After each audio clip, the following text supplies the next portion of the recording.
Allez, Shavua Tov, donc aujourd'hui le 3 du mois de Av, le 15 du mois de juillet, dimanche donc Bezrat, on va continuer la halachot, les lois de Ben Metzarim.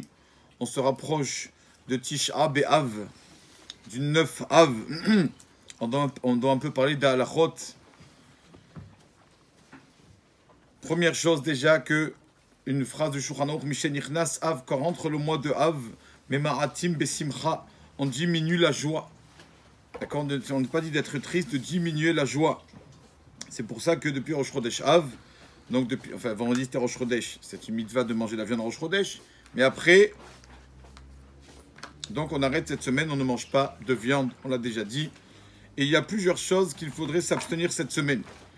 Cette semaine donc, comme disent nos sages, il ne faut pas être trop à l'extrême, dire c'est dangereux, ça c'est pas bon, ça porte malheur, tout ça. Mais on n'ajoute pas de la joie. Par exemple, une personne qui achète, par exemple, qui doit acheter, comme il dira Ovadia, des bijoux, des choses qui réjouissent, ça non, pas pendant cette semaine. Toutes choses qui réjouissent, non. Il y en a qui vont même jusqu'à ne pas donner des faire-part de mariage, de bar mitzvah pendant cette semaine.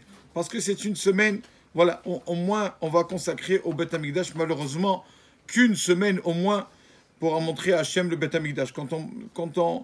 Quand une personne a quelque chose de cher, il se rappelle toute l'année. Nous, au moins, ce jour-là, cette semaine-là, on va essayer de mentionner un peu plus du Beth Amikdash. Alors, on va parler des halachot de Beth Amikdash. Qu'est-ce qu'on fait pour se souvenir du Beth Amikdash?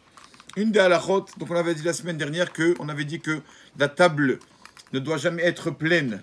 Il faut rester toujours un endroit vide à table pour justement mentionner le Beth Amikdash. D'accord, même si par Hachem, il y a 50 salades à table, laisse un peu une petite place pour le Beth Amikdash. Il y a encore une halakha pour se rappeler du Beth Amikdash. Nos sages nous disent qu'une personne, donc à la maison, chez lui à la maison, même on aime les belles maisons, on a besoin d'être bien chez nous à la maison.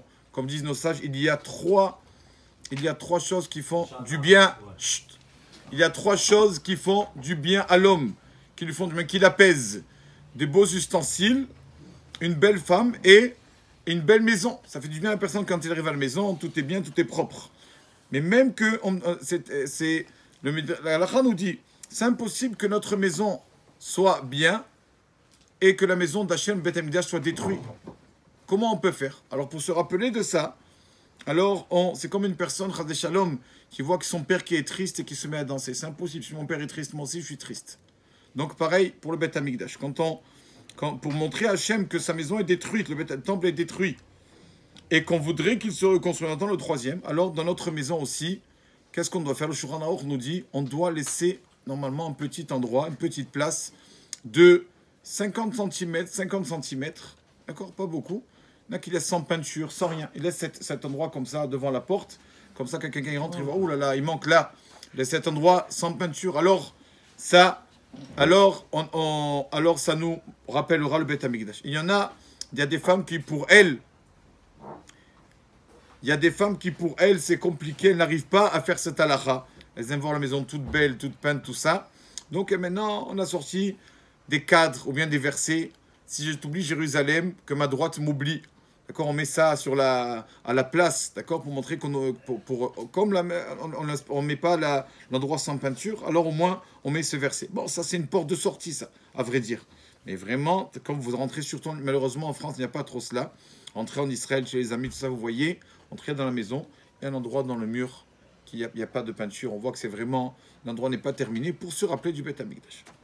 Alors on voit, il n'y a pas de hasard dans la Torah, mais il y a une histoire que nos sages racontent, et justement liée à la paracha d'hier, la paracha des vœux, la paracha des Nedarim, des vœux. Parce que, comme disent nos sages, malheureusement, on transgresse notre parole, on fait des dizaines de vœux dans la journée. Comment on fait des dizaines de vœux? Quand une personne dit « je vais faire ça » et il ne le fait pas, c'est comme un vœu. Le moment qu'il a dit « je vais le faire », c'est comme un vœu. C'est pour ça qu'on doit toujours faire attention à dire, quand on dit quelque chose, je vais faire ça, blin eder.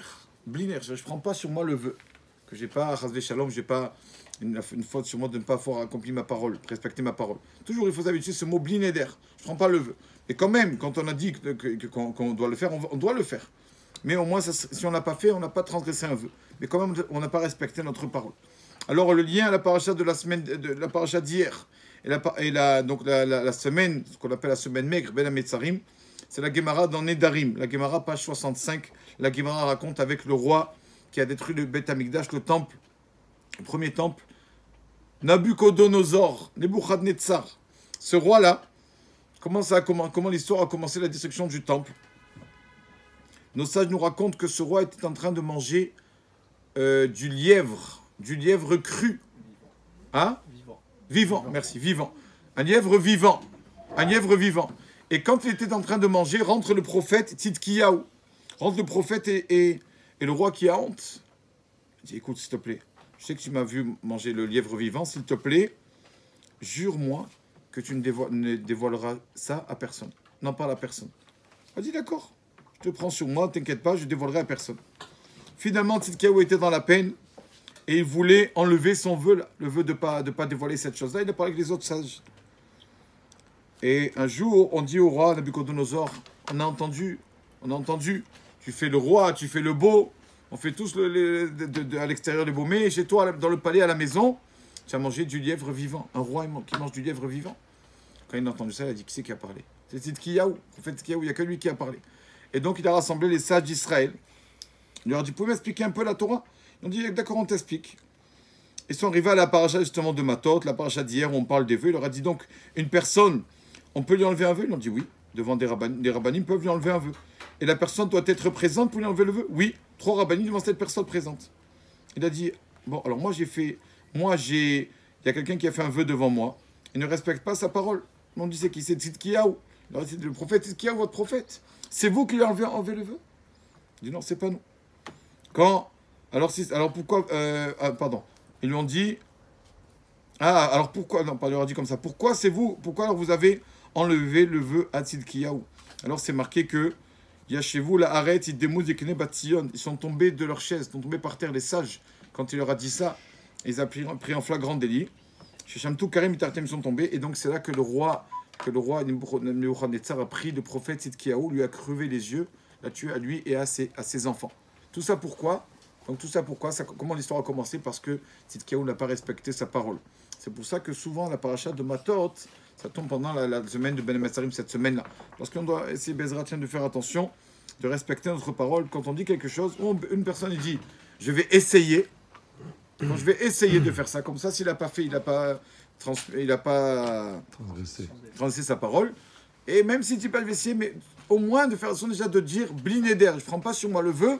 Pour pas qu'on soit des personnes qui transgressent en fait le Shulchan Aruch, qu'on ne doit pas dire, si on dit une parole, on ne la fait pas, on a fait comme un vœu, donc qu'on a transgressé. Donc essayez de faire attention, de dire toujours ce mot, Bénéder.